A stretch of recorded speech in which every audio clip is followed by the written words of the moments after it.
죽은 남편이 돌아왔다. 10년 만에 아무 설명도 없이 마치 출장이라도 다녀온 사람처럼 현관문을 열고 들어섰다. 하지만 그의 눈빛은 차갑고 걸음걸이는 어색했다. 아내는 반가움보다 공포를 느꼈다. 그리고 형사는 결정적인 증거를 발견했다. 돌아온 그 사람의 DNA는 죽은 남편의 것과 일치하지 않았다. 그렇다면 지난 몇 주간 집안의 모든 전화기에서 들려오던 그 절박한 목소리의 주인은 대체 누구였을까? 10년 전 그날 밤 산길에서 추락한 차 안에는 정말 남편이 타고 있었던 걸까? 아니면 그녀가 기억하지 못하는 또 다른 진실이 숨어 있는 걸까?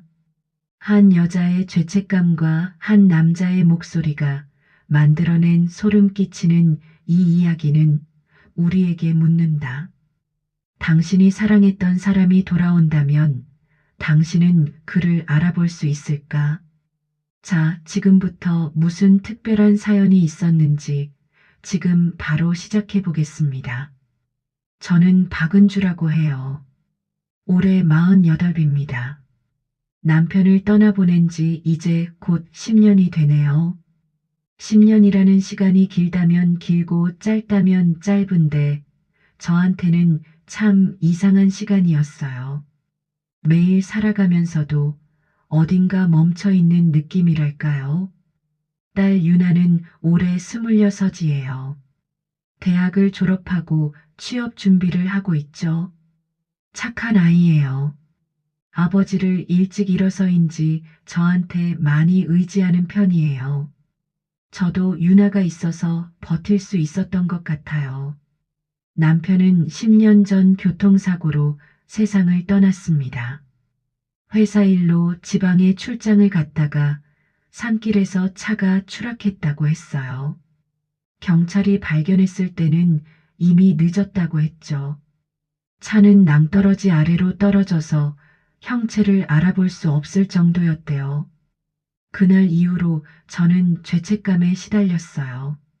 사실 남편이 출장을 가기 전날 우리는 크게 다퉜거든요.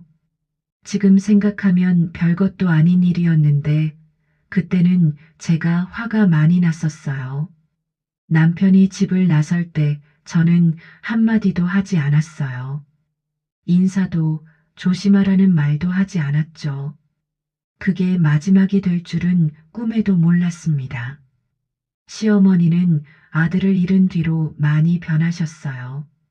원래도 저를 그리 좋아하시진 않았는데 남편이 죽고 나서는 아예 저를 원망하시는 것 같았어요. 직접 말씀하시진 않았지만 눈빛에서 느껴졌죠.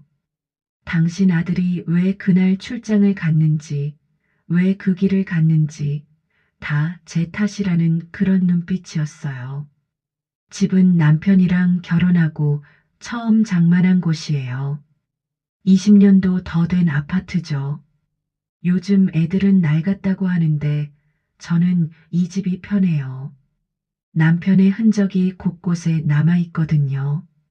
현관 벽에 난 작은 흠집, 거실 소파 아래 깔린 오래된 러그, 안방 옷장 구석에 있는 옷들까지요.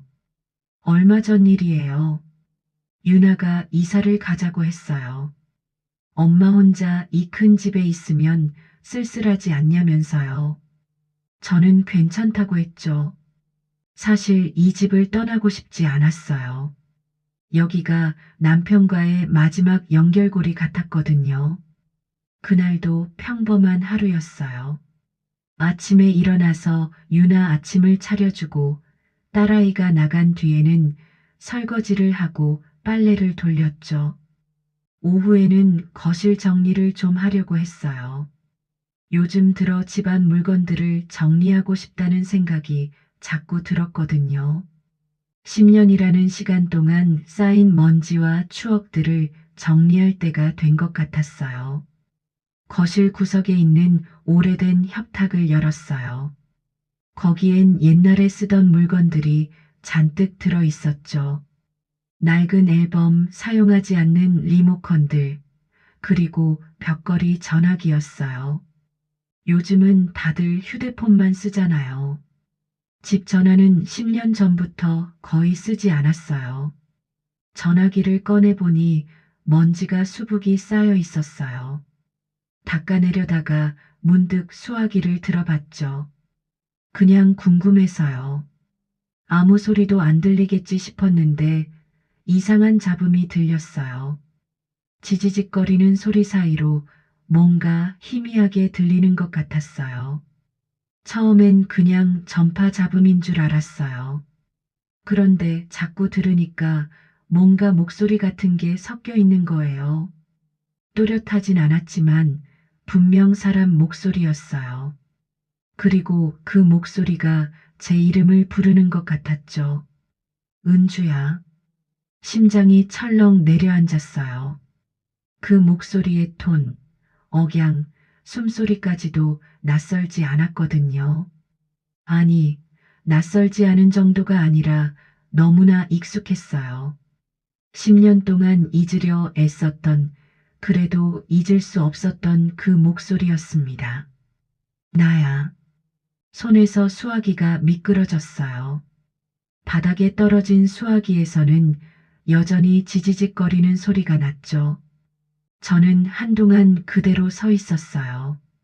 숨도 제대로 쉬지 못했고 온몸이 굳어버린 것 같았어요. 남편 목소리였어요. 분명 그 사람 목소리였어요. 착각이 아니었습니다. 10년을 함께 산 사람의 목소리를 어떻게 잊을 수 있겠어요. 밤마다 귓가에서 들리던 그 목소리를, 웃을 때 살짝 올라가던 그 톤을요. 바닥에 떨어진 수화기를 다시 집어들었어요. 손이 떨렸죠. 귀에 갖다 대니 이제는 아무 소리도 들리지 않았어요. 그냥 조용했어요. 무음이었죠. 미친 건가 싶었어요. 요즘 제가 좀 예민해진 건 사실이었거든요. 10주기가 다가오면서 자꾸 남편 생각이 났고 밤에 잠도 잘 못 잤어요. 그래서 환청을 들은 걸까요? 전화기를 다시 협탁에 넣으려는데 또 소리가 들렸어요. 이번엔 전화기에서가 아니었어요. 부엌 쪽에서 들려오는 것 같았죠. 가까이 가보니 냉장고였어요. 냉장고가 웅웅거리는 소리 사이로 또 그 목소리가 들렸어요. 은주야. 이번엔 더 또렷했어요. 냉장고 문을 열어봤지만 당연히 아무것도 없었죠. 그냥 평범한 냉장고 아니었어요. 우유, 계란, 반찬 통들만 있었습니다. 거실로 돌아왔는데 이번엔 텔레비전에서 소리가 났어요. 꺼져 있는 텔레비전인데도 희미하게 불빛이 깜빡거렸어요. 리모컨으로 켜보려 했지만 작동하지 않았죠. 그냥 서 있는데 검은 화면에 제 모습이 비쳤어요. 그리고 그 뒤로 뭔가 움직이는 것 같았어요. 뒤를 돌아봤지만 아무도 없었어요. 다시 텔레비전을 보니 그냥 제 모습만 비쳐 있었죠. 제가 정말 미쳐가는 건가 싶었어요. 그날 밤이었어요. 유나가 집에 돌아왔을 때 저는 거실 소파에 앉아 있었죠. 엄마 괜찮아요? 괜찮다고 했어요. 그냥 좀 피곤하다고 했죠. 유나한테 이 이야기를 할 수는 없었어요. 딸아이가 걱정할 게 뻔했거든요. 저녁을 먹고 각자 방으로 들어갔어요. 침대에 누웠는데 잠이 안 왔어요. 자꾸 낮에 들었던 그 목소리가 떠올랐죠. 남편 목소리였어요. 확신했습니다. 그때였어요. 밤 9시쯤이었을 거예요. 거실에서 전화벨 소리가 들렸어요. 옛날 집 전화벨 소리였죠. 따르릉 따르릉 하는 그 특유의 소리였어요. 이상했어요. 집 전화는 10년 전부터 거의 안 쓰는 데다가 오늘 오후에 확인했을 때 전화선이 연결되어 있지도 않았거든요. 그런데 벨이 울리고 있었어요. 방문을 열고 거실로 나갔어요. 벽에 걸린 전화기가 계속 울리고 있었죠. 유나 방에서도 불이 켜지는 게 보였어요. 딸아이도 소리를 들은 거예요. 엄마 전화 오는데요? 저는 전화기 앞에 서서 수화기를 바라봤죠. 받아야 할까 말아야 할까 망설여졌어요. 엄마 왜 안 받아요? 유나가 다가왔어요. 저는 천천히 수화기를 들었죠. 귀에 갖다 댔어요. 여보세요? 제 목소리가 떨렸어요. 수화기 너머로는 처음엔 아무 소리도 들리지 않았어요. 그러다가 누군가 숨을 쉬는 소리가 들렸죠. 거칠고 힘겹게 숨을 몰아쉬는 소리였어요. 은주야. 그 목소리였어요. 낮에 들었던 바로 그 목소리였죠. 나야. 말이 안 나왔어요. 입술이 바짝 말라서 아무 소리도 낼 수가 없었죠. 차가 떨어졌어. 그 말을 들은 순간 온몸에 소름이 돋았어요. 10년 전 남편이 사고 나기 직전에 제게 남긴 마지막 음성 메시지에 있던 말이었거든요. 당시 경찰이 휴대폰을 찾았을 때 제게 보낸 메시지가 하나 있었어요. 차가 통제를 잃고 떨어지고 있다는 내용이었죠. 끊어졌어요. 전화가 뚝 끊겼어요. 저는 수화기를 든 채로 그대로 서 있었죠. 엄마 누구예요? 유나가 물었어요. 저는 대답할 수가 없었어요. 뭐라고 말해야 할지 몰랐거든요. 잘못 걸린 것 같아. 겨우 그렇게 말했어요. 유나는 이상하다는 표정을 지었지만 더 묻지는 않았어요. 그날 밤 잠을 한숨도 못 잤어요. 계속 그 목소리가 머릿속에 맴돌았거든요. 차가 떨어졌어. 마지막으로 한 말이었어요. 그 말을 왜 다시 들은 걸까요? 다음 날 아침 일찍 일어나서 전화기를 확인해 봤어요. 전화선은 여전히 벽에서 빠져 있었죠. 연결되어 있지 않았어요. 그런데 어떻게 전화벨이 울린 걸까요? 전기기사를 불렀어요. 집안 전기 시스템을 점검해 달라고 했죠. 기사님이 오셔서 이것저것 확인하더니 말씀하셨어요. 전화선은 오래전에 끊어진 것 같은데요. 한 5년은 됐을 거예요. 아니 그런데 어제 전화벨이 울렸거든요. 그럴 리가 없는데요. 선이 연결되어 있지 않은데 벨이 울릴 수가 없어요. 기사님은 고개를 갸우뚱하며 돌아가셨어요. 저는 혼자 남았죠. 혹시 제가 환청을 들은 걸까요? 유나도 분명 전화벨 소리를 들었다고 했는데요. 둘 다 환청을 들을 수는 없잖아요. 낮 동안은 괜찮았어요. 별일 없었죠? 유나는 친구를 만나러 나갔고 저는 집에서 설거지를 하고 청소를 했어요. 평범한 일상이었어요. 그런데 밤이 되니까 또 불안해지기 시작했어요. 혹시 어젯밤처럼 전화가 올까 싶어서요. 시계를 자꾸 확인하게 됐죠. 8시 반, 8시 40분, 8시 50분, 9시가 됐어요. 숨을 죽이고 기다렸죠. 그런데 아무 소리도 들리지 않았어요. 전화벨도 울리지 않았고 집안은 조용했어요. 안도의 한숨을 쉬었어요. 역시 어젯밤은 착각이었나 싶었죠. 그때였어요. 따르릉. 전화벨이 울렸어요. 정확히 9시였어요. 어젯밤과 똑같은 시간이었죠. 이번엔 망설이지 않았어요. 바로 수화기를 들었어요. 여보세요? 숨소리가 들렸어요. 어젯밤보다 더 거칠었죠. 누군가 고통스러워하는 것처럼 들렸어요. 은주야, 나 분명했어요. 도연아, 당신이야? 제가 물었어요. 대답은 없었어요. 그냥 숨소리만 들렸죠. 차가 떨어졌어. 또 그 말이었어요. 똑같은 말을 반복하는 거예요. 도연아, 대체 무슨 일이야? 소리쳤어요. 하지만 전화는 또 끊어졌어요.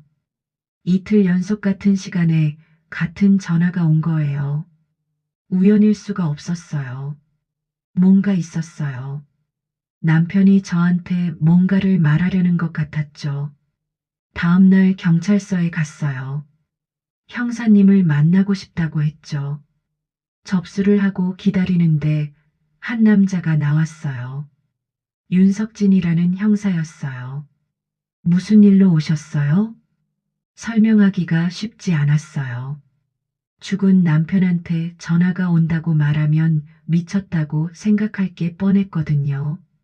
하지만 달리 방법이 없었어요. 제 남편이 10년 전에 교통사고로 사망했어요. 그런데 며칠 전부터 집 전화로 남편 목소리가 들려요. 형사님은 제 얼굴을 가만히 보더니 노트에 뭔가를 적었어요. 자세히 말씀해 보세요. 처음부터 다시 설명했어요. 전화기를 정리하다가 목소리를 들은 것, 매일 밤 9시에 전화벨이 울리는 것, 수화기 너머로 들리는 목소리까지요. 형사님은 고개를 끄덕이며 들었어요. 표정으로는 뭘 생각하는지 알 수 없었죠. 그런 일 가끔 있어요. 사랑하는 사람을 잃으면 환청을 들을 수도 있거든요. 아니에요. 환청이 아니에요. 제 딸도 전화벨 소리를 들었어요. 그래도 실제로 전화가 온 건 아닐 수 있어요. 전화선이 끊어져 있다고 하셨잖아요. 형사님은 믿지 않는 것 같았어요. 당연했죠. 저라도 안 믿었을 거예요. 남편분 사고 기록을 다시 한번 확인해 볼게요. 혹시 모르니까요. 그렇게 말하고 형사님은 저를 돌려보냈어요. 별 도움이 안 될 거라는 걸 알았지만 그래도 누군가한테 말을 했다는 것만으로도 조금은 마음이 놓였어요. 집으로 돌아오는 길이었어요. 버스를 타고 가는데 문득 창밖을 보니 낯익은 장소가 보였어요. 남편이 마지막으로 출장을 간다고 나갔던 날, 우리가 싸웠던 그 장소 근처였죠. 10년 전 그날이 떠올랐어요. 남편은 회사 일로 지방에 간다고 했어요. 이틀 정도 걸릴 거라고 했죠. 그런데 저는 의심이 들었어요. 요즘 남편이 이상했거든요. 늦게 들어오는 날이 많았고 전화를 받지 않을 때도 있었어요. 당신 정말 출장 가는 거 맞아? 물었었죠. 남편은 황당하다는 표정을 지었어요. 무슨 소리야? 회사 일이라니까. 믿기지 않았어요. 그래서 따지고 싸웠죠. 목소리가 점점 커졌고 결국 남편은 화를 내며 집을 나갔어요. 저는 그날 그를 붙잡지 않았어요. 그게 마지막이 될 줄 몰랐죠. 버스에서 내렸어요. 집까지 걸어가면서 계속 그날 생각을 했어요. 만약 제가 남편을 붙잡았다면, 만약 제가 화내지 않았다면 그는 살아 있었을까요? 집에 도착했을 때 유나가 먼저 와 있었어요. 딸아이 얼굴이 안 좋아 보였죠. 엄마 요즘 이상한 일 없어요? 괜찮다고 했어요. 근데 엄마 전화기 좀 이상한 것 같아요. 제 방 전화기도 자꾸 소리가 나요. 심장이 철렁했어요. 유나 방에도 전화기가 있긴 했지만 거의 사용하지 않는 거였거든요. 무슨 소리? 그냥 지지직거리는 소리요. 근데 뭔가 목소리 같기도 하고요. 유나도 듣고 있었어요. 저만이 아니었던 거예요. 딸아이 방으로 갔어요. 침대 옆 테이블 위에 있는 전화기를 확인했죠. 수화기를 들어보니 역시 잡음 소리가 들렸어요. 그리고 그 사이로 희미하게 목소리가 섞여 있었죠. 유나야. 아빠가 딸을 부르는 목소리였어요. 유나는 몰랐지만 저는 알았어요. 엄마 저거 뭐예요? 유나가 불안한 얼굴로 물었어요. 저는 괜찮다고 전파 간섭일 거라고 말했지만 딸아이는 믿지 않는 것 같았어요. 그날 밤도 9시에 전화가 왔어요. 이번엔 세 번째였죠. 저는 이제 예상하고 있었어요. 수화기를 들자마자 물었어요. 도연아 대체 왜 이러는 거야? 뭘 원하는 거야? 대답은 없었어요. 그냥 숨소리만 들렸죠. 그러다가 뭔가 다른 소리가 들렸어요. 바람 소리 같았어요.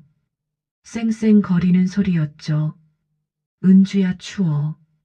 목소리가 떨리고 있었어요. 추운 곳에 있는 것처럼 들렸죠. 어디 있어?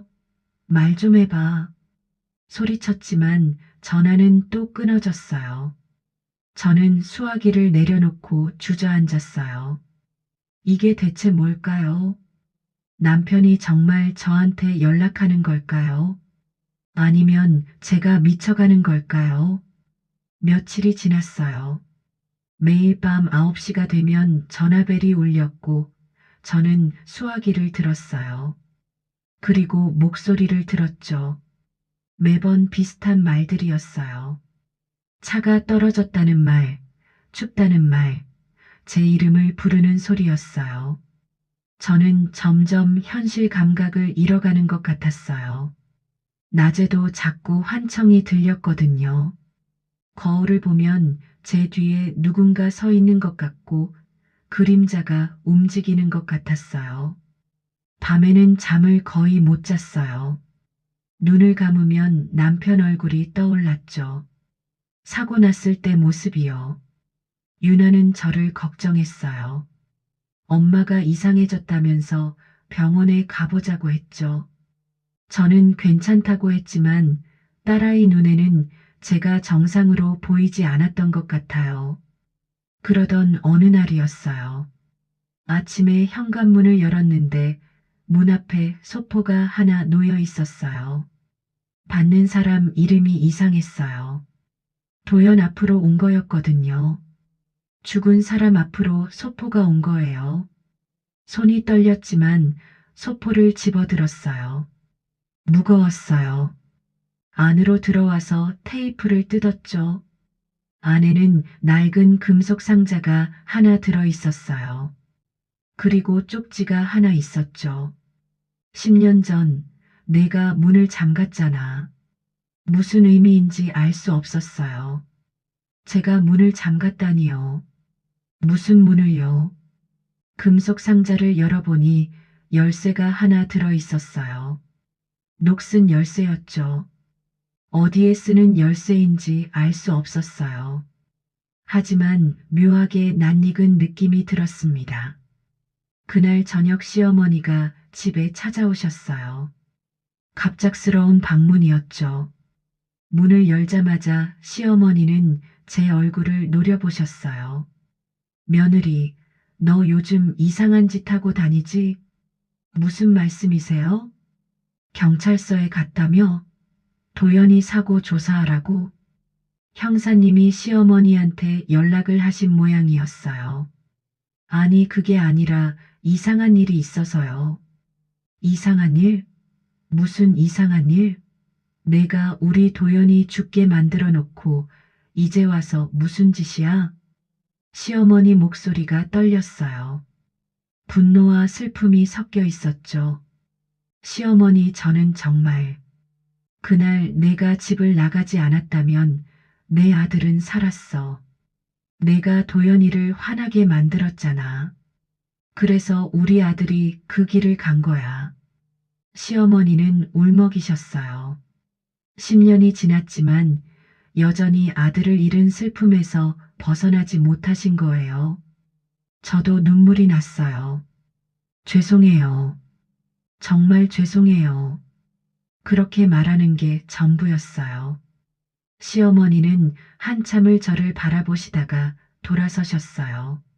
문을 닫고 나니 온몸에 힘이 빠졌어요. 바닥에 주저앉아서 한참을 울었습니다. 형사 윤석진한테서 전화가 왔어요. 만나서 얘기하자고 했죠. 급한 것 같아서 바로 경찰서로 갔어요. 형사님은 저를 보더니 심각한 표정을 지었어요. 이상한 점을 발견했어요. 뭔데요? 10년 전 사고 현장 인근 CCTV를 확인해 봤는데요. 남편분 차량이 포착되지 않았어요. 무슨 말씀이세요? 추락 사고가 난 건 맞아요. 그런데 그 시간대에 그 길을 지나간 차량 기록이 없어요.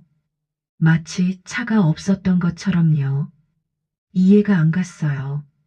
남편 차가 추락했다고 했잖아요. 경찰이 발견했다고 했고요. 그럼 남편은 어떻게 된 거예요? 그걸 지금 확인하고 있어요. 당시 수습된 시신이 정말 남편분이 맞는지도요.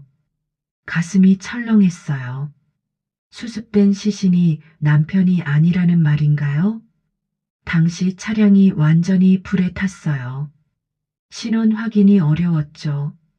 DNA 검사도 제대로 못했고요.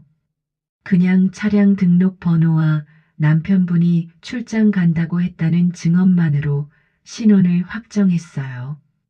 그럼 혹시 남편이 살아있을 수도 있다는 거예요? 형사님은 고개를 저었어요. 그건 아니에요. 다만 뭔가 석연치 않은 부분이 있다는 거죠. 좀 더 조사해 볼게요. 집으로 돌아오는 길에 머릿속이 복잡했어요. 남편 차량이 CCTV에 안 잡혔다니요. 그럼 남편은 어떻게 그 산길로 간 걸까요? 아니면 애초에 그 길로 가지 않았던 걸까요? 집에 도착하니 유나가 학교에서 돌아와 있었어요.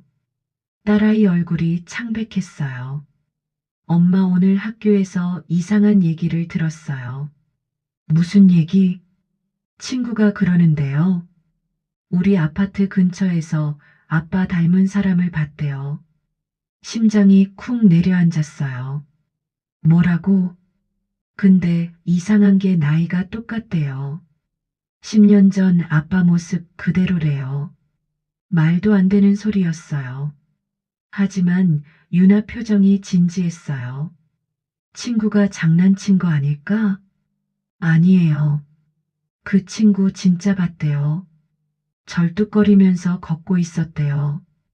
절뚝거린다는 말에 소름이 돋았어요. 남편은 사고 나기 전에 다리를 다친 적이 있었거든요. 한쪽 다리를 살짝 저는 버릇이 있었어요. 그날 밤도 9시에 전화가 왔어요. 저는 이제 익숙해진 듯 수화기를 들었죠. 도연아 나야. 이번엔 제가 먼저 말했어요. 은주야. 목소리가 들렸어요. 당신 어디 있어? 살아있는 거야? 은주야 열쇠. 열쇠요? 열쇠를 돌려줘. 그래야 내가 나갈 수 있어. 무슨 열쇠를 말하는 건지 알 수 없었어요. 하지만 문득 아침에 받은 소포가 떠올랐어요. 그 녹슨 열쇠요. 무슨 열쇠를 말하는 거야? 대답 대신 전화가 끊어졌어요. 저는 소포 상자를 다시 꺼냈어요. 열쇠를 들고 이리저리 살펴봤죠. 어디에 쓰는 열쇠일까요? 문득 생각이 났어요. 우리 집 지하에 창고가 하나 있었거든요. 남편이 살아있을 때 가끔 쓰던 공간이었는데 남편이 죽고 나서는 한 번도 안 가봤어요.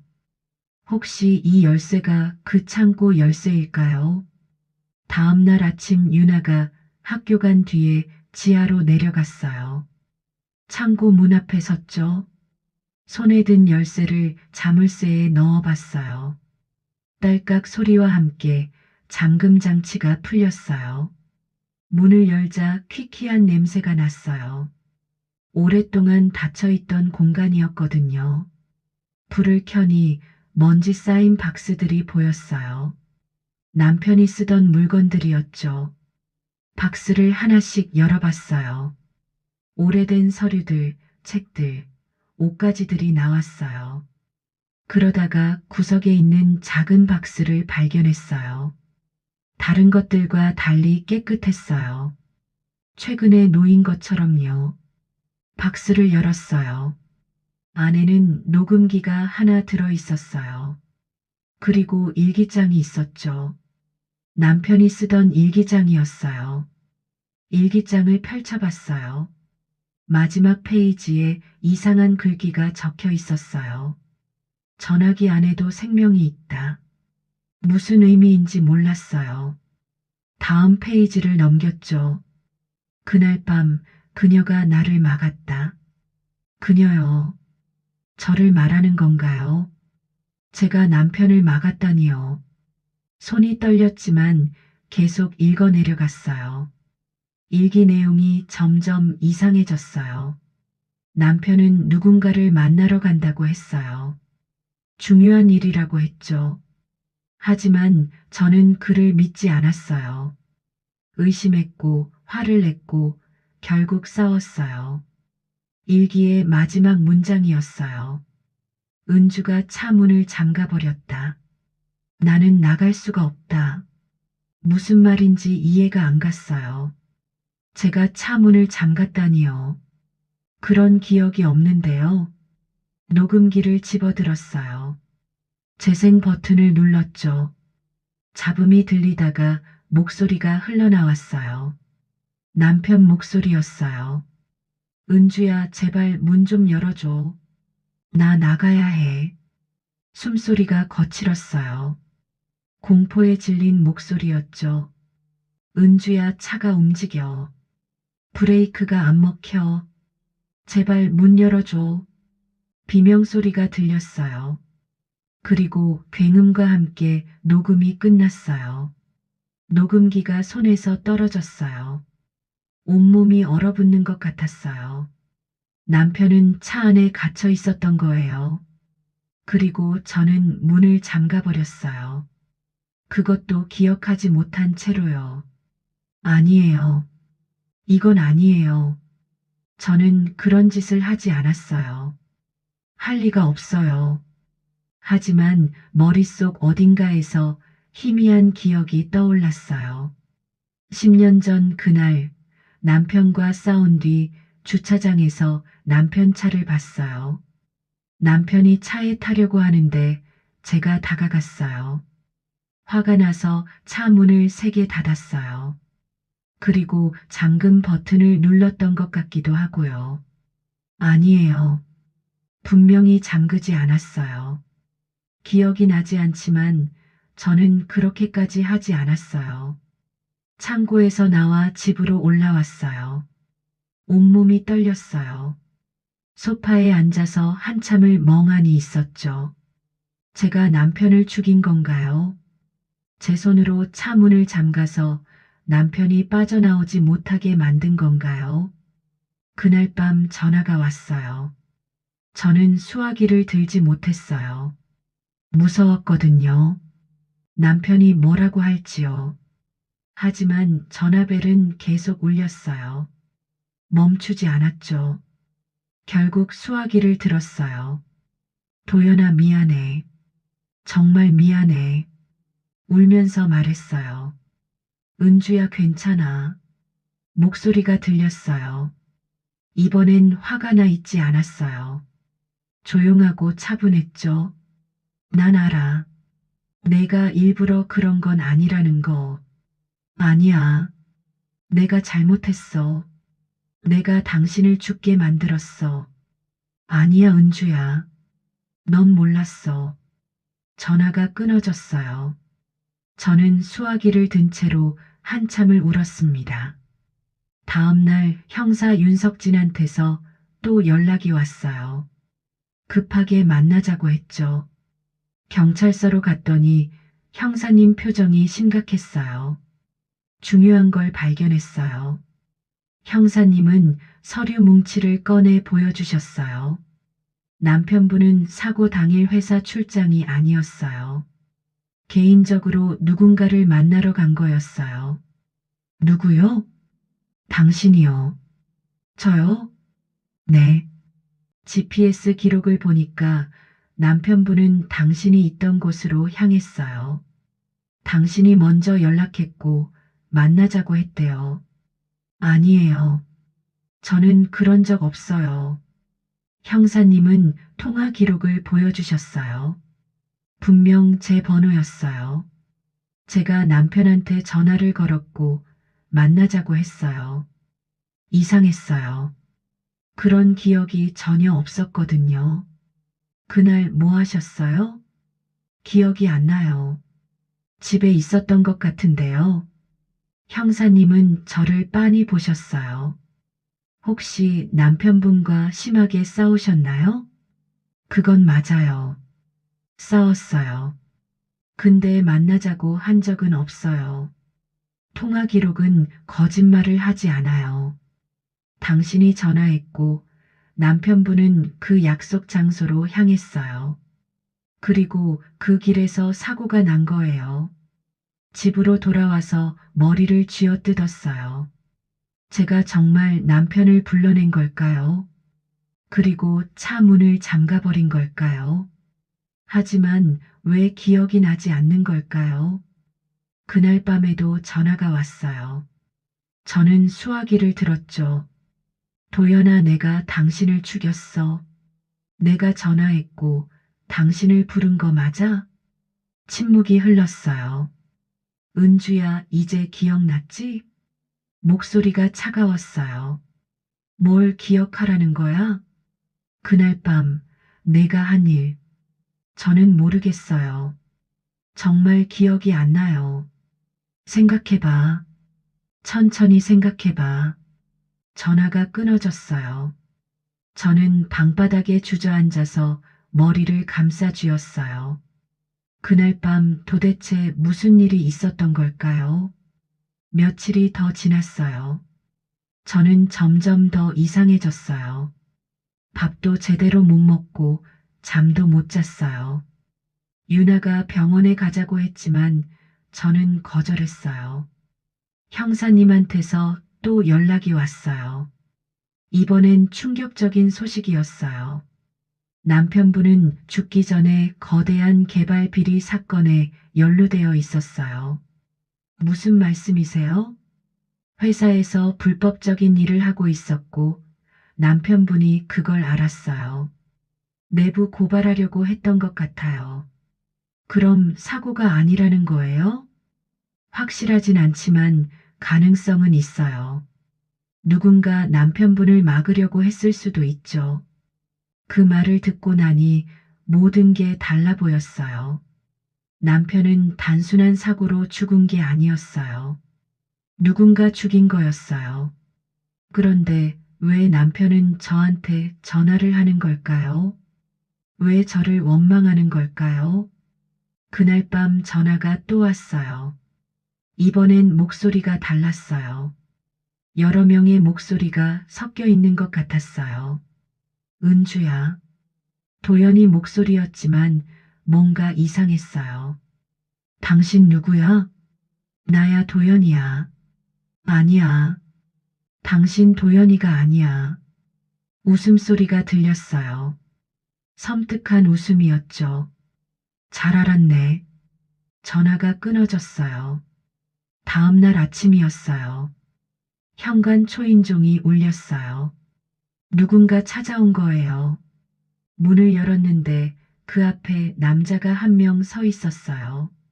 심장이 멈추는 줄 알았어요. 그 남자는 남편이었거든요. 10년 전 모습 그대로였어요. 한쪽 다리를 약간 저는 것까지 똑같았어요. 도연아? 은주야, 나야. 남자가 미소를 지었어요. 하지만 그 미소가 이상했어요. 차갑고 공허했죠. 당신 어떻게 살아있어? 나는 죽지 않았어. 계속 여기 있었어. 남자가 집 안으로 들어왔어요. 저는 뒷걸음질 쳤죠. 가까이 오지 마. 왜? 나 남편이잖아. 아니야. 당신 도연이가 아니야. 그래. 그럼 내가 누군데? 남자의 얼굴이 일그러졌어요. 순간 남편 얼굴이 아닌 것처럼 보였죠. 형사 윤석진한테 전화를 걸었어요. 급하게 와달라고 했죠. 남자는 그냥 소파에 앉아서 저를 빤히 쳐다봤어요. 얼마 후 형사님이 도착했어요. 남자를 보더니 표정이 굳었어요. 당신 누구요? 도연이요. 박도연. 형사님은 남자를 자세히 살폈어요. 신분증 있어요? 남자가 지갑을 꺼냈어요. 신분증에는 분명 남편 이름이 적혀 있었어요. 사진도 남편이었고요. 형사님은 저를 보며 작은 목소리로 말했어요. 일단 경찰서로 가시죠. 확인할 게 있어요. 경찰서에서 형사님은 남자의 DNA를 채취했어요. 결과가 나오는데 며칠이 걸렸죠. 그동안 남자는 계속 우리 집 근처에 나타났어요. 유나는 무서워했고 저도 불안했어요. 드디어 결과가 나왔어요. 형사님이 저를 불렀죠. 충격적인 결과예요. 뭔데요? 그 남자 DNA가 남편분 것과 일치하지 않아요. 그럼 가짜라는 거예요? 네.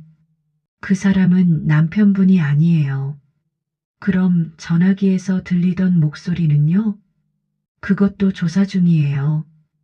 음성 분석을 해봤는데 이상한 점이 있어요. 뭐가요? 그 목소리는 남편분 목소리가 맞아요. 하지만 일부 주파수는 인간의 목소리로는 불가능한 영역이에요. 무슨 말씀이세요?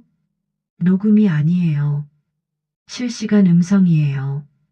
그런데 그 음성의 출처를 알 수가 없어요. 이해할 수 없었어요. 남편은 10년 전에 죽었어요. 그런데 목소리는 실시간이고 집에 나타난 남자는 가짜라니요. 유나가 학교에서 이상한 얘기를 또 들었어요. 학교 친구들이 남편을 목격했다는 거예요. 여러 장소에서 동시에요. 한 명은 아파트 근처에서 봤고 다른 한 명은 학교 앞에서 봤대요. 같은 시간에요. 말도 안 되는 일이었어요. 한 사람이 동시에 두 곳에 있을 수는 없잖아요. 형사님은 사건을 재조사하기 시작했어요. 10년 전 사고 현장을 다시 가보고 당시 목격자들을 다시 만났죠. 그리고 결정적인 단서를 발견했어요. 10년 전 사고 현장 근처에 폐가가 하나 있었대요. 형사님이 그곳을 수색했는데 놀라운 걸 발견했어요. 그 폐가 안에 누군가 살았던 흔적이 있었어요. 그리고 벽에 이상한 글씨가 적혀 있었대요. 은주야, 문 좀 열어줘. 같은 문장이 수십 번 반복되어 있었어요. 미친 사람이 쓴 것처럼요. 형사님은 그 폐가에서 뼈를 발견했어요. 사람 뼈였죠. DNA 검사 결과 남편의 것으로 확인됐어요. 남편은 정말 죽어 있었어요. 10년 전에 죽었던 거예요. 하지만 차 안에서가 아니었어요. 그 폐가에서 죽었던 거예요. 형사님이 설명해 줬어요. 10년 전 사고는 조작된 거였대요. 남편을 없애려던 누군가가 차를 추락시켰고 안에 다른 시신을 넣어뒀대요. 그리고 진짜 남편은 납치되어 그 폐가에 갇혀 있었던 거예요. 남편은 며칠 동안 그곳에서 살아 있었어요. 휴대폰은 빼앗겼지만 오래된 집 전화회선을 발견했대요. 그걸로 저한테 연락하려고 했던 거예요. 하지만 전화는 연결되지 않았어요. 남편은 계속 시도했지만 실패했죠. 결국 굶주림과 추위로 죽었어요. 죽기 전에 남편은 마지막 메시지를 남겼어요. 그 집 전화회선에 자신의 목소리를 녹음했던 거예요. 그리고 그 녹음이 전파 이상으로 계속 재생되고 있었던 거예요. 10년 동안 남편의 목소리는 그 폐가에서 흘러나오고 있었어요. 아무도 듣지 못하는 목소리로요. 그러다가 최근에 전파 상태가 변하면서 우리 집 전화기로 연결된 거예요. 형사님이 그 집 전화기를 회수했어요. 그리고 녹음된 메시지를 들려줬어요. 은주야, 나야. 여기 갇혀 있어. 너무 추워. 배고파. 은주야, 제발 나 좀 찾아줘. 나 여기 있어. 은주야, 사랑해. 미안해. 내가 먼저 화내서 미안해. 은주야, 이게 마지막일 것 같아. 나 이제 못 버틸 것 같아. 은주야, 제발 이 메시지 듣고 날 찾아줘. 나 여기 폐가에 있어. 산 중턱에 있는 빨간 지붕집이야. 은주야, 제발 와줘. 은주야, 사랑해. 메시지가 끝났어요. 저는 그 자리에서 무너져 내렸어요. 남편은 며칠 동안 저를 기다렸던 거예요. 제가 오길 바랐던 거예요. 하지만 저는 남편이 죽었다고 믿고 있었어요. 찾지도 않았어요. 만약 제가 조금만 더 찾아봤다면, 만약 제가 의심했다면 남편은 살 수 있었을 거예요. 집에 나타났던 그 남자는 범인 중 한 명이었어요. 남편을 납치했던 사람이었죠. 죄책감에 시달리다가 남편 행세를 하기 시작한 거였대요. 성형수술까지 했대요. 형사님은 범인들을 모두 잡았어요. 개발 비리 사건에 연루된 사람들이었죠. 남편이 내부 고발하려고 하자 그를 없앤 거였어요. 모든 진실이 밝혀졌어요. 남편은 죽었어요. 10년 전에 죽었던 거예요. 하지만 저를 원망하지 않았어요. 마지막까지 저를 사랑했어요. 그날 밤 마지막으로 전화벨이 울렸어요. 저는 수화기를 들었죠. 도연아? 은주야. 목소리가 들렸어요. 이번엔 맑고 따뜻했어요. 은주야, 이제 편히 쉬어. 더 이상 나 때문에 괴로워하지 마. 아니야. 내가 당신을 찾았어야 했어. 내가 더 일찍 알았어야 했어. 아니야. 넌 몰랐어. 그리고 난 괜찮아. 이제 정말 괜찮아. 목소리가 점점 작아졌어요. 은주야, 나 사랑했어. 계속 사랑할 거야. 나도 사랑해. 정말 사랑해. 잘 살아. 유나 잘 키워. 행복해. 전화가 끊어졌어요. 이번엔 정말 마지막이었어요. 더 이상 전화벨은 울리지 않았어요. 저는 수화기를 천천히 내려놓았어요. 눈물이 흘렀지만 마음은 조금 가벼워졌어요. 남편이 저를 용서해줬다는 걸 알았거든요. 벽에 걸린 전화기를 바라봤어요. 붉은 불빛이 천천히 꺼져갔어요. 10년 동안 계속됐던 그 불빛이 이제 사라지는 거예요. 유나가 방에서 나왔어요. 엄마 괜찮아요? 응, 이제 괜찮아. 딸아이를 꼭 안아줬어요. 따뜻했어요. 살아있다는 게 느껴졌죠. 며칠 뒤 남편의 장례를 다시 치렀어요. 제대로 된 장례였죠. 시어머니도 오셨어요. 우리는 함께 울었어요. 10년 만에 제대로 남편을 보내드린 거예요. 형사 윤석진은 사건을 마무리했어요. 범인들은 모두 법의 심판을 받았죠. 개발 비리 사건도 세상에 알려졌어요. 남편이 원했던 거였어요. 형사님이 저를 찾아왔어요. 부인 강하시네요. 아니에요. 전 약했어요. 10년 동안 도망만 쳤어요. 아니에요. 진실을 마주한 거잖아요. 그게 제일 어려운 거예요. 형사님은 한 봉투를 건네주셨어요. 이거 남편분이 폐가에 남긴 거예요. 부인한테 주려고 했던 것 같아요. 봉투를 열었어요. 안에는 편지가 한 장 들어 있었어요. 남편의 글씨였죠. 은주에게. 만약 이 편지를 읽는다면 나는 아마 죽었을 거야. 미안해. 널 혼자 두고 가서 유나를 내 혼자 키우게 해서. 하지만 알아줘. 나는 끝까지 너희를 생각했어. 끝까지 사랑했어. 우리 마지막 날 싸운 거 미안해. 내가 먼저 화냈어. 내 잘못이 아니야. 은주야, 행복하게 살아. 웃으며 살아. 그게 내가 바라는 전부야. 사랑해. 도연이가 편지를 읽고 또 울었어요. 하지만 이번엔 조금 달랐어요. 슬픔만이 아니라 감사함도 느껴졌거든요. 남편이 저를 사랑해줬다는 것, 끝까지 저를 생각해줬다는 것에요. 시간이 흘렀어요. 집에 전화기는 철거했어요. 더 이상 필요 없었거든요. 유나는 취직을 했어요. 좋은 회사에 들어갔죠. 딸아이가 자랑스러웠어요. 저는 상담센터에서 자원봉사를 시작했어요. 사랑하는 사람을 잃은 분들을 돕는 일이었죠. 제 경험이 누군가에게 도움이 될 수 있다는 걸 알았어요. 가끔 남편 생각이 나요. 그럴 때면 남편 사진을 꺼내봐요. 웃고 있는 사진이에요. 그리고 말해요. 잘 지내? 나 요즘 괜찮아. 유나도 잘 크고 있어. 걱정 마.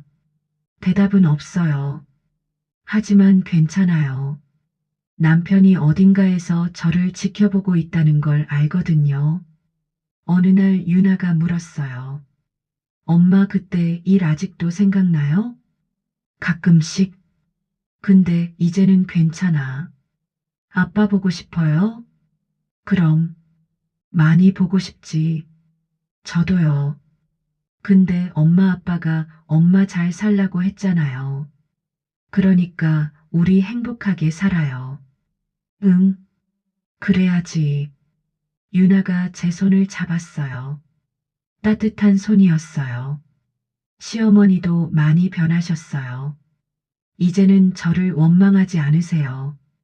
가끔 찾아오셔서 함께 밥을 먹어요. 남편 이야기를 하면서 웃기도 해요. 슬픔을 함께 나누니까 조금씩 아물어가는 것 같았어요.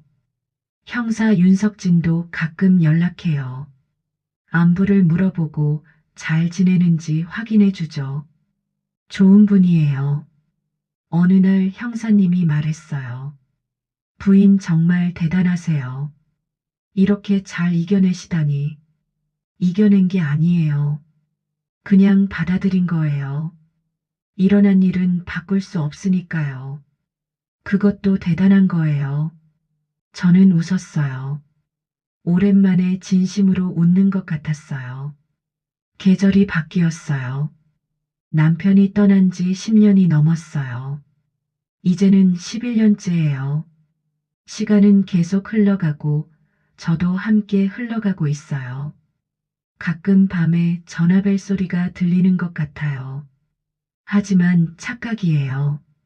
전화기는 이미 없으니까요. 그냥 바람 소리거나 제 상상일 뿐이에요. 그래도 괜찮아요. 남편은 이미 떠났으니까요. 제대로 보내드렸으니까요. 저는 이제 앞을 봐요. 과거가 아니라 미래를요. 유나와 함께 만들어갈 미래를요. 남편이 원했던 대로 저는 행복하게 살 거예요. 웃으며 살 거예요. 그게 남편에 대한 제 마지막 약속이니까요. 어느 날 저녁이었어요. 유나와 함께 저녁을 먹고 있었죠. 딸아이가 말했어요. 엄마, 저 남자친구 생겼어요. 정말? 어떤 사람인데? 착한 사람이에요. 엄마, 보여드릴게요. 유나가 행복해 보였어요. 그 모습을 보니 제 마음도 따뜻해졌어요. 밤이 됐어요. 유나는 방으로 들어갔고 저는 거실에 앉아 있었어요. 창밖을 보니 달이 떠 있었어요. 밝은 달이었죠. 도연아, 우리 딸 남자친구 생겼대. 좋은 사람인 것 같아. 너도 기뻐하겠지? 바람이 창문을 스쳤어요. 대답처럼 들렸어요. 저는 미소 지었어요. 남편이 어딘가에서 함께 웃고 있을 것 같았거든요. 시간은 계속 흘렀어요. 계절이 바뀌고 세월이 흘렀어요. 하지만 어떤 것들은 변하지 않았어요. 남편에 대한 사랑, 유나에 대한 사랑, 그리고 살아가겠다는 의지요. 저는 더 이상 죄책감에 시달리지 않아요. 제가 잘못한 것도 있지만 제가 어쩔 수 없었던 것도 있으니까요. 완벽한 사람은 없어요. 실수하고 후회하고 그래도 계속 살아가는 거예요. 남편도 그걸 알았을 거예요. 그래서 저를 용서해 준 거겠죠. 어느 날 유나가 결혼한다고 했어요. 남자친구랑 결혼하겠대요. 저는 기뻤어요. 딸아이가 행복하게 살 수 있을 것 같았거든요. 결혼식 날이었어요. 유나가 예쁘게 차려입고 있었어요. 웨딩드레스를 입은 모습이 정말 아름다웠죠. 엄마, 어때요? 예쁘다. 정말 예쁘다. 아빠도 보고 싶어 하실까요? 당연하지. 엄청 자랑스러워 하실 거야. 유나가 울먹였어요. 아빠가 여기 있었으면 좋겠어요. 나도 그래. 근데 어딘가에서 보고 계실 거야. 분명히. 저도 눈물이 났어요. 남편이 여기 있었다면 얼마나 좋았을까요? 딸의 결혼식을 함께 봤다면 얼마나 행복했을까요? 하지만 그럴 수 없다는 걸 알아요. 남편은 이미 떠났으니까요. 그래도 괜찮아요. 저와 유나가 함께니까요. 결혼식이 끝나고 집으로 돌아왔어요. 혼자가 됐어요. 유나는 신혼여행을 갔고 저는 혼자 남았죠. 집이 조용했어요. 너무 조용했어요. 하지만 외롭지는 않았어요. 제가 선택한 삶이니까요. 저는 거실에 앉아서 창밖을 봤어요. 해가 지고 있었어요. 아름다운 노을이었죠. 도연아, 우리 딸 결혼했어. 예뻤어. 행복해 보였어. 너도 봤지? 어딘가에서 봤을 거야. 바람이 불었어요. 커튼이 흔들렸죠. 남편이 대답하는 것 같았어요. 저는 눈을 감았어요. 남편의 얼굴이 떠올랐어요. 웃고 있는 얼굴이었죠. 고마워, 도연아. 나를 사랑해줘서, 용서해줘서, 그리고 나를 자유롭게 해줘서 눈을 떴어요. 해가 완전히 졌어요. 어두워졌지만 무섭지 않았어요. 저는 일어나서 불을 켰어요. 저녁을 먹고 설거지를 했어요. 그리고 침대에 누웠죠. 내일 또 새로운 날이 올 거예요. 저는 일어나서 살아갈 거예요. 남편 없이도 딸 없이도 혼자서도요. 그게 삶이니까요. 계속되는 삶이니까요. 잠이 들기 전에 마지막으로 생각했어요. 도연아, 잘 자. 나도 잘게. 그리고 내일도 모레도 계속 살아갈게. 당신이 원했던 대로 행복하게. 그렇게 저는 잠들었어요. 평화로운 잠이었어요. 악몽도 없었고 전화벨 소리도 들리지 않았어요. 이제 정말 끝난 거예요. 10년간 계속됐던 그 목소리도, 그 두려움도, 그 죄책감도 모두 끝난 거예요. 저는 자유로워졌어요. 마침내 자유로워진 거예요. 아침이 밝았어요. 햇살이 창문으로 들어왔어요. 따뜻한 햇살이었죠. 저는 일어나서 커튼을 열었어요.